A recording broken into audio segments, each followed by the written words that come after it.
অভ্যন্তরীণ ও বৈদেশিক হুমকি বিবেচনায় বাংলাদেশের জাতীয় নিরাপত্তা কৌশল প্রণয়ন জরুরি। এ কৌশল প্রণয়নের ক্ষেত্রে দেশের অভ্যন্তরে জাতীয় ঐক্যমত দরকার। জাতীয় নিরাপত্তা কৌশল প্রণয়নের ক্ষেত্রে ভূ রাজনৈতিক প্রেক্ষাপট বিবেচনায় নেওয়া অত্যন্ত গুরুত্বপূর্ণ। জাতীয় নিরাপত্তার সঙ্গে যুক্ত সব পক্ষকে যার যার ভুল স্বীকার করে জাতীয় ঐক্যের ব্যাপারে একযোগে কাজ করতে হবে।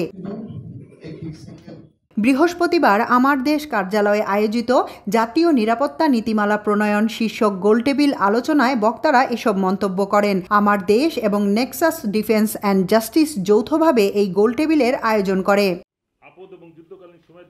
আমার দেশ সম্পাদক মাহমুদুর রহমানের সভাপতিত্বে আলোচনায় মূল প্রবন্ধ উপস্থাপন করেন অবসরপ্রাপ্ত ব্রিগেডিয়ার জেনারেল মোহাম্মদ হাসান নাসির। আমরা গত সরকারের আমলে 9 সালে দেখেছি নৌবাহিনী প্রধান যিনি ছিলেন তিনি 3 দিনে 3টা র্যাঙ্ক করেছেন।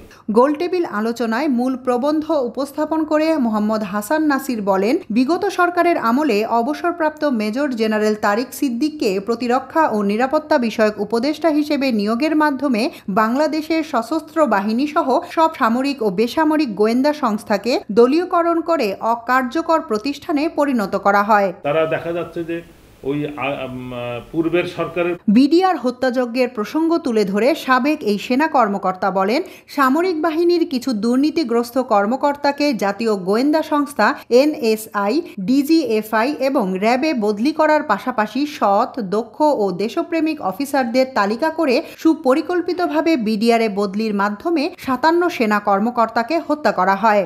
সশস্ত্র বাহিনীকে যে কি পর্যায়ে নিয়ে যাওয়া হয়েছে, যাদেরকে আমরা বলছি যে আমাদের স্বাধীনতা সার্বভৌমত্ব রক্ষার মূল কেন্দ্রবিন্দু বা চাবিকাঠি, এটার আমরা বলছি যে এটা প্রায় ধ্বংসের পর্যায়ে নিয়ে যাওয়া হয়েছে এবং যেটা শুরু হয়েছে বিডিআর হত্যা দিয়ে, এবং এরপরে বিডিআর হত্যার সাথে 57 জনকে আমরা হারিয়েছি, কিন্তু তারপরে এটার সাথে পরবর্তীতে যেটা দেখা গেল এই তদন্ত সংক্রান্ত এবং পরবর্তীতে ফলো-আপ হিসেবে একটা উল্লেখযোগ্য সংখ্যক, যেটা ধারণা করা যায় প্রায় 500-র অধিক, এবং অসংখ্য সংখ্যক সৈনিকও বিভিন্ন কারণে চাকরি হারায়। তাদের মূল বাহ্যিক বিষয়টা বিভিন্ন শৃঙ্খলামূলক হলেও প্রকৃত বিষয় হচ্ছে তারা এমন কিছু জানতো বা এমন চরিত্রের অধিকারী যেটা পরবর্তীতে সশস্ত্র বাহিনীর চাকরির জন্য যথেষ্ট ছিল না।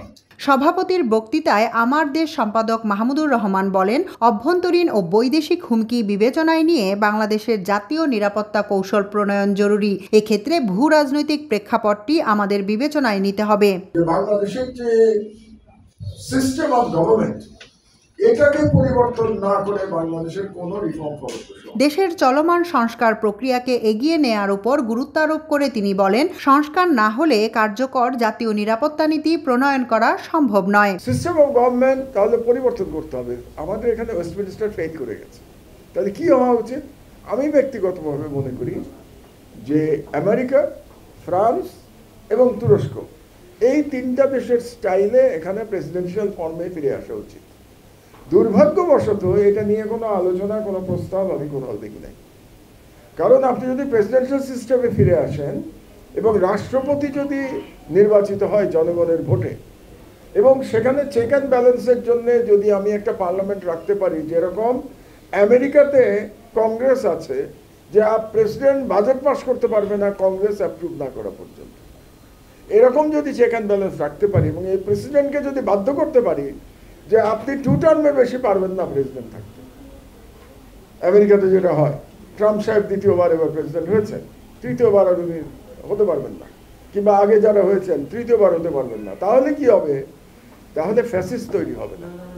কারণ ফ্যাসিস্ট তৈরি হচ্ছে তো বারে বারে ক্ষমতায় টিকে থাকার জন্য, বা টিকে থাকার ফলে ফ্যাসিস্ট তৈরি হচ্ছে। আপনি যদি জানেন যে আপনাকে 2 টার্ম পরে চলে যেতে হবে, কিংবা এমনও হতে পারে 1 টার্ম পরে চলে যেতে হবে, সেক্ষেত্রে আপনি ফ্যাসিস্ট হতে পারবেন না। আমার দেশ সম্পাদক ভূ রাজনীতির উপর আলোকপাত করে বলেন, মার্কিন যুক্তরাষ্ট্র সহ প্রভাবশালী দেশগুলো এ অঞ্চলে তাদের আধিপত্য বিস্তার করতে চায়। আমেরিকা কেন ইন্ডিয়ার সাথে বন্ধুত্ব ছাড়তে পারছে না? অনেকগুলো কারণের মধ্যে একটা কারণ Indian ocean. Indian Oshane America control করতে চায়, সেখানে কম্পিটিটর হলো চায়না। এখন আমেরিকা মনে করে ইন্ডিয়ান ওশান যদি তাকে কন্ট্রোল করতে হয় তাহলে সেখানে ইন্ডিয়াকে লাগবে, ভারতকে সাথে নিয়ে তাকে ইন্ডিয়ান ওশান কন্ট্রোল করতে হবে। এই পয়েন্টটার থেকে আমেরিকা বেরোতে পারছে না। এবং কোয়াড যে তৈরি হয়েছে, কোয়াড তো প্রধানত তৈরি হয়েছে ইন্ডিয়ান ওশান কন্ট্রোল করবার জন্য। So it is a maritime competition ওটার জন্যে। তো সেখানে আমার মনে হয় নিউ চিন্তা, আমাদের এটা নিয়ে চিন্তা করতে হবে। প্রতিবেশী ভারতের প্রতি ইঙ্গিত করে মাহমুদুর রহমান বলেন, যাকে বন্ধু রাষ্ট্র হিসেবে বারবার প্রচারের চেষ্টা করা হয়েছে, সেই রাষ্ট্রটি বাংলাদেশের জাতীয় নিরাপত্তার জন্য সম্ভাব্য সবথেকে বড় হুমকি। তিনি বলেন, 150 কোটির দেশকে কিভাবে 18 কোটির দেশ মোকাবেলা করবে সেই কৌশল প্রণয়ন এই মুহূর্তে সবচেয়ে গুরুত্বপূর্ণ বিষয়। এক্ষেত্রে ইসরায়েলি মডেল বিবেচনায় নেওয়া যেতে পারে বলে মন্তব্য করেন আমার দেশ সম্পাদক। বাংলাদেশে এটা না হওয়ার কারণটা কি? আলোচনায় অন্যদের মধ্যে সাবেক রাষ্ট্রদূত এম মারুফ জামান, সাবেক রাষ্ট্রদূত সাকিব আলী, অবসরপ্রাপ্ত কমান্ডার জুলিয়াস, অবসরপ্রাপ্ত কর্নেল শাহনূর, অবসরপ্রাপ্ত lieutenant colonel Hasan, doctor Shahiduzzaman Quraishi, AB পার্টির মহাসচিব ব্যারিস্টার আসাদুজ্জামান ফুয়াদ, অবসরপ্রাপ্ত ক্যাপ্টেন বিল্লাল আহমেদ, ডিজিএফআই এর সাবেক কর্মকর্তা মোহাম্মদ মনির, অবসরপ্রাপ্ত ক্যাপ্টেন শাহাদত হোসাইন, মেহেদি হাসান পলাশ, অবসরপ্রাপ্ত lieutenant colonel Mohammad Ferdous Aziz, BDR বিদ্রোহে নিখোঁজ মেজর তানভীরের স্ত্রী তাসনুবা মাহা, অবসরপ্রাপ্ত মেজর কামাল হায়দার, অবসরপ্রাপ্ত কর্নেল মোহাম্মদ জাকারিয়া হোসেন, অবসরপ্রাপ্ত মেজর রেজাউল হাসান শাহিন, অবসরপ্রাপ্ত লেফটেন্যান্ট মোহাম্মদ ইফতেখার, মোহাম্মদ শাহ আলম, মোহাম্মদ ফারুক হাসান, তরিকুল ইসলাম, আজাদুল ইসলাম, অবসরপ্রাপ্ত মেজর শেখ আবু মাহাদি, মোহাম্মদ আবরার রহিম অংশ নেন। মাল্টিমিডিয়া ডেস্ক, আমার দেশ।